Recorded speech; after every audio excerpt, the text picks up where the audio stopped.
Hello and welcome to Global Eye. I'm Parikshit Luthra. President Vladimir Putin has raised concerns about an escalation of the Ukraine-Russia conflict. Earlier this week, the Russian president ordered partial mobilization of troops. The exercise to call 300,000 conscripts for war duty is Russia's first such exercise since the Second World War. The move has likely been triggered by Ukraine's powerful counter-offensive and setbacks for Russian military in EAM and Kupiansk. At least 4 areas of Ukraine controlled by Russian-backed separatists have started a referendum, which is being seen as a precursor to Russian annexation. At the UNGA, President Zelensky said that Russia should be punished for the war against Ukraine, and President Biden said Putin had shamelessly violated the UN Charter. Speaking at a UNSC meeting on Ukraine, External Affairs Minister Jaishankar said that the future outlook of the war appears even more disturbing and the nuclear issue is a particular anxiety. Let's go across to Ambassador Pankaj Saran, India's former ambassador to Russia and also the Deputy National Security Advisor. Ambassador Saran, thank you very much for joining us. How worried would you be about further escalation in the Ukraine-Russia war? Thank you. I think the escalation is bound to happen because if you look at the speech that he gave to his country 2 days ago, it presents a whole thesis about what he thinks has gone on for the last few weeks and months. And he has also announced these steps that he's taking. And the results of the referendum will come out in the next few days. And I don't think there's any surprise that they will all vote in favor of joining the Russian Federation. And once that happens, they will, in the eyes of the Russians, become a part of Russian territory. And therefore, any attack on those territories would legally, in the eyes of the Russians, constitute an attack on Russia. So I think definitely we are up the escalatory ladder. We're up the escalatory ladder. Do you also feel that Putin is creating ground for attack on NATO-controlled territories as well with the referendum that is on and has begun? I don't think so. I think his objective from the beginning was basically, and that was the root of the conflict. I mean, apart from the security aspects, the root of the conflict actually has been the situation in the Donbas region, which is these 2 republics plus the other 2 areas where the referendum is taking place. So he was really not interested in capturing or taking over the entire territory of the country of Ukraine. And this was the genesis of the whole conflict going back to 2014. So I don't think he is looking for a war with NATO. But what he did say, for example, in his speech, is that Western military and intelligence assets have now come within a few kilometers of his own border, the Russian border. And, you know, he referred to a couple of regions in Russia, which were actually the scenes of huge battles with the Nazi Germany in the Second World War. So the Western proximity to Russia's borders has grown, not in terms of troops on the ground, but in terms of military assets, intelligence assets, tech assets, satellites, etc. So I don't think he's interested in a war with NATO, but at the same time, he is preparing in case it escalates to that level. Right. At the same time, Ambassador Saran, here you have a dictator who wants to protect his pride and who will always defend his decision. He will never show failure to his own people. That's why possibly they have ordered mobilization for the first time since the Second World War, called 300,000 conscripts. That exercise has also begun. Do you think there is a risk of desperate acts from the Russian government, considering the Western support to Ukraine will continue, this war is going to continue? If the Ukraine counteroffensive is stronger, then Putin will also hit back in some way or the other? No, I think a lot of it, the answers to your questions are going to depend on how the NATO and Ukraine and the Europeans respond, because it is still time to stop all this madness. And everyone knows, the Europeans know, the Ukrainians know, the Americans know what kind of a solution is possible. And you had those solutions in 2014. The only thing is they were not implemented, they were imperfect, but everyone knows what the issues are. And in 2014, when you did Minsk and the Normandy format, etc., the West and the Ukrainians acknowledged that, yes, we acknowledged that there was a Russian stake and an interest. So I think a lot of this is going to depend on how the other side is now going to respond, because you can still call a halt to this if you, for example, get into some kind of a negotiation, you take any hint or any indication you're getting from either side. And really, I think this is actually the time when the major powers really need to show the world that they care for international peace and stability. Otherwise, you cannot actually proceed along this path with your eyes shut, because it will lead to unforeseen consequences. Right. Ambassador Saran, also weigh in on the recent meeting between Prime Minister Modi and President Putin and Subramaniam Jaishankar, the External Affairs Minister's latest speech at the UNSC, where he said the nuclear issue is particularly making India anxious, and he called on all sides to come to the negotiating table, resolve this as soon as possible because the war is taking a disturbing turn. Do you feel that India's stand is also now changing? India is more concerned about what's happening in Ukraine than probably what was happening in February or in the month of March? I think so. I mean, I think when it began in February itself, we were actually quite upset about the fact that a military solution was being sought. And I think all sides are complicit in the failure of diplomacy, because that is what this whole thing is all about. The Prime Minister's remarks to President Putin are important, because I think he represents the view of the vast humanity and the vast membership of the United Nations. I don't think there is any country in the world who is comfortable with what is happening. And certainly we are facing the kind of a negative fallout of this conflict, which is taking place thousands of miles away from India. And insofar as the External Affairs Minister is concerned, I think he's also reflecting something which is bothering everyone. The fact is that you have 2 or 3 belligerents out here: the NATO, the United States, Ukraine, the Europeans, and the Russians. Now, these are the biggest, the most powerful, and the richest countries in the world. So they have to actually be able to show that they have the statesmanship to come out of this kind of a ditch that they are both in.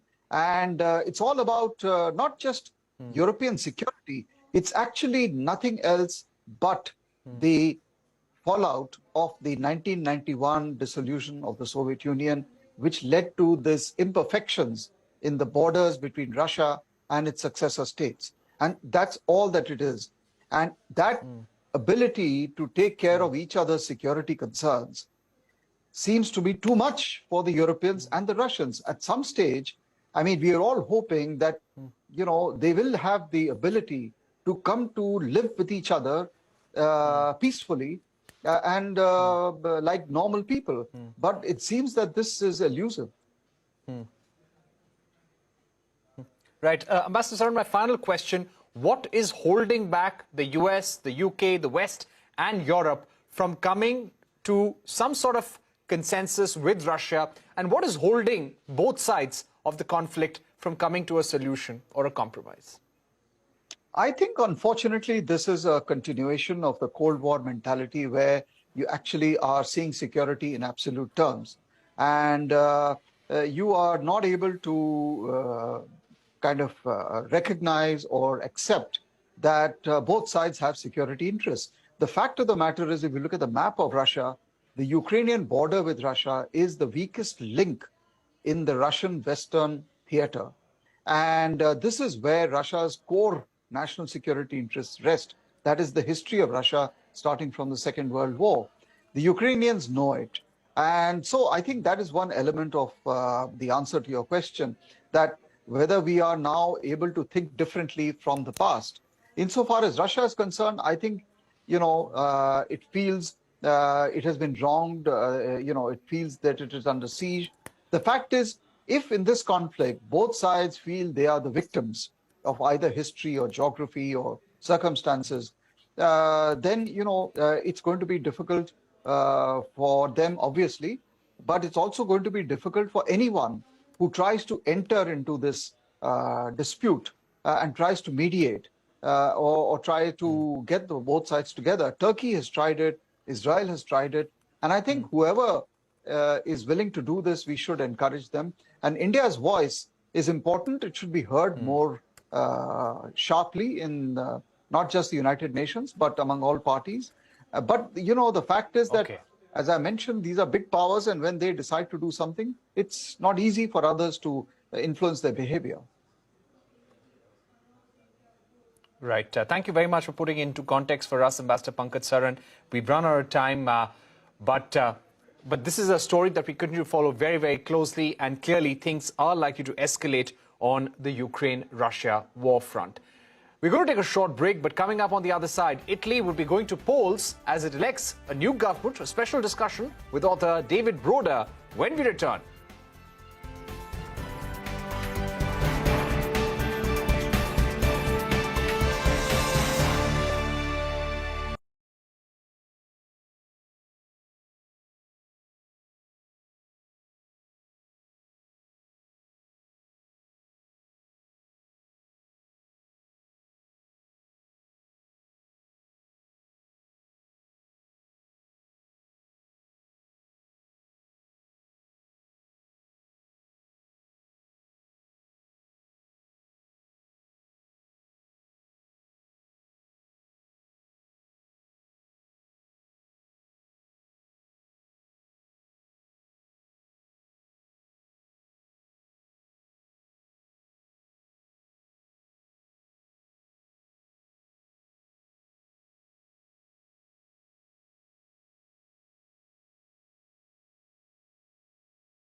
Welcome back. You are watching Global Eye. Let's now shift our focus to another European nation, Italy, that would be going to polls on Sunday as it elects a new government. It's 71st in 77 years of post-World War II history. And the polls are anything to go by. There could be a tectonic shift in Italian politics. Brothers of Italy, a far-right party, is expected to emerge the largest party, catapulting its leader, Giorgia Meloni, to the top post. The 45-year-old Meloni, known for her ultra-conservative views, would become the first female prime minister in Italy's history. She would also become the first far-right leader to lead the country since 1922, since the time of dictator Benito Mussolini. And to take this forward, we're now joined by David Broder, author of Mussolini's Grandchildren, Fascism in Contemporary Italy. Mr. Broder, thank you very much for joining us here on Global Eye on CNBC TV 18. Tell us about this shift in Italian politics and the rise of Giorgia Meloni. What does this say about the mood of the electorate? Well, we've seen the far right become an increasingly important part of Italian politics in the last 30 years. Some of your viewers may know Silvio Berlusconi, who was the center-right leader who came to power in the 1990s. And he brought former fascists into his government, into the coalition for the first time. But what's different this time is that the far right, Giorgia Meloni's party, is going to be the biggest party. And it's doing so on a program of low taxes, but also drastically cutting immigration. It's a party rooted in fascism. It was created by admirers of Mussolini after 1945, after his overthrow and death. And in ways, it's moderated its policy and its tone, but it's very much a party created by people in that tradition. So in that sense, it is a sharp shift to the right for Italy. Right. How would her view and approach be to the European Union? She has also said the European Union has been complicit about ethnic replacement. There was also a headline in The Economist which said, how afraid should Europe be of Giorgia Meloni? What does this really mean for Italy's ties with the European Union and also with the world?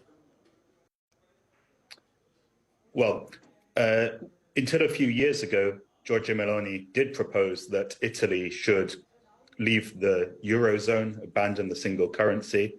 She's often spoken in very critical terms of the leadership of the European Union, saying it was a Soviet-style bureaucracy.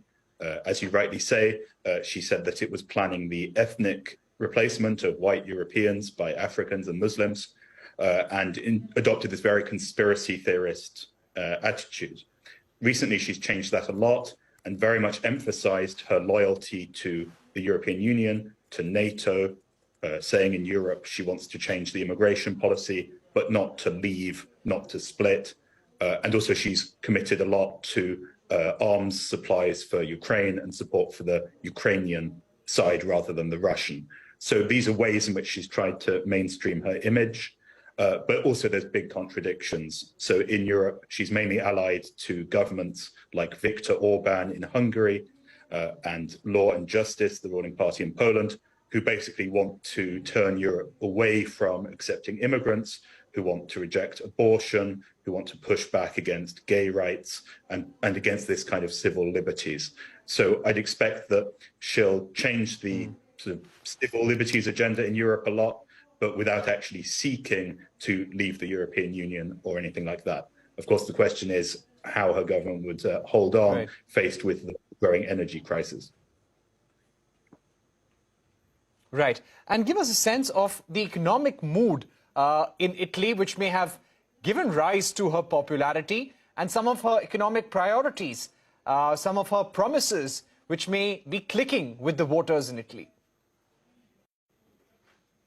Well, she's leading a right-wing coalition, also including Silvio Berlusconi's party and the Lega, another hard right party. And their big message is heavy tax cuts. Italy now has progressive taxation, so the less you earn, the less percentage you pay, and they want to replace that with a flat tax. So they want to radically reduce overall taxation. And they say that they're going to continue with the policy pursued by the outgoing government of Mario Draghi with respect to European recovery funds, after the pandemic, the new investment. But also they want to do things like cut back on spending on the environmental transition. And they also call for a so-called tax peace, which really means less tax inspections, so which is appealing to small businesses. But I think that the problem they face is that, while Meloni is making a big deal about her free market positions, lower tax and so on, because there's such a strong crisis of energy prices and inflation in Europe, I think we could very quickly go into terrain where she'll need to follow a much more interventionist policy. Italy has had more than 20 years of economic stagnation, falling wages. And so, although, of course, the right-wing coalition is the strongest, we're also seeing a strong movement in favor of parties who want to boost income support for Italians. And so I think that's also a contradiction in the election we're seeing now. All right, David, thank you so much for joining us here on Global Eye, putting the Italian election in context for our viewers and the rise of Giorgia Meloni as well. Moving on, there's unrest across Iran with thousands of women taking to the streets to protest against the killing of a 22-year-old woman, Mahsa Amini. She was beaten to death by the so-called moral police for not wearing the hijab properly. Human rights groups say at least 8 people have been killed so far in the protests. Several videos are surfacing online showing women taking off their hijab, some cutting their hair and wearing Western outfits in protest against the moral police. To take this forward, we're now joined by Anil Trigunayat, former Indian ambassador and also distinguished fellow at the Vivekanand International Foundation. Ambassador, thank you very much for joining us here on Global Eye. Let me begin by asking you, what does this mean for the Iranian government and this moment in Iran's history? You know, before 1979, Iran had been modernized or westernized quite a bit, as we know, during the Shah's time. And since 1979, when the current dispensation or Ayatollah Khomeini came to power, we have seen that there was a constitution which provided, the Article 20 of 1979 provided equal rights to the women and men both. But over time, it was due to the Sharia implementation that there were several restrictions on the personal liberties of women have been placed. And this has been off and on coming out in the open by way of protests. And we have seen sometimes the women also challenging the authority because they consider it is a religious imposition on their free will. But this time, as a morality police, or as a tabwa, or as it is called, what they have done in the death of this young woman has actually infuriated a very large population of the country. And there are also several other factors. For example, the economic downturn, the problems that are happening due to the pandemic, as well as due to the continuing sanctions. Iran happens to be the second largest sanctioned country in the world after Russia. So there is, of course, there are problems. And that's why President Raisi, in fact, tried to put them, calm it down somehow. But then what we are seeing now that there's anti-government and pro-government protesters, and there are clashes among them, and they are calling death to this or that. And those are the kind of things, and accusing evil strategy of the enemy, or for that matter, that the revolution's principles will not be defeated, or the values will continue to persist. Now, that is something that is going to not go down with the women, and they are continuing to oppose any imposition and trying to prevail in their own rights. Now, how it will go, we have seen what happened in 2019, and whether it will move forward in that direction, it remains to be seen. But definitely, we are looking at further escalation. All right, and we had seen Mahsa Amini, there were reports about her being hit by the moral police, her head being banged against a police vehicle as well. The UNHRC has called for an independent inquiry. Now, these global calls for investigation, this global attention, how will this impact the Iranian regime?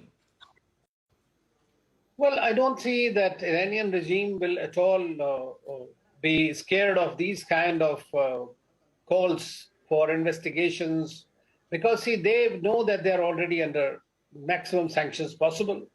They've been hoping for the revival of the JCPOA, the new Iran nuclear deal. That is also not moving forward in the right direction. And therefore, anything further, they will be considered as intervention in their internal affairs. And I doubt very much that the Iranian regime at the moment will consider or give any lenient way in this. In fact, if as President Raisi said, that protests are permitted, but riots are not. So there is a very little difference and a razor-thin margin when these things go out of hand. So there could be greater violence. But at the moment, of course, I think that if the government does take action against those who are responsible for the death of Amini, I think that there might be some tempers. But then there are deeper roots, deeper causes for this kind of the people's frustration that is coming out in the streets. All right. Ambassador Gunai, thank you very much for joining us about the protests over the killing of a 22-year-old in Iran. And these anti-hijab protests are escalating across the country, and we'll keep an eye out for those as well. Thank you very much for joining us. That really brings us to the image of the week. Veteran CNN journalist Christiane Amanpour sitting in front of an empty chair. This was after Iranian President Ibrahim Raisi cancelled their interview for refusing to wear a headscarf for their meeting in New York. Thank you for watching. Goodbye.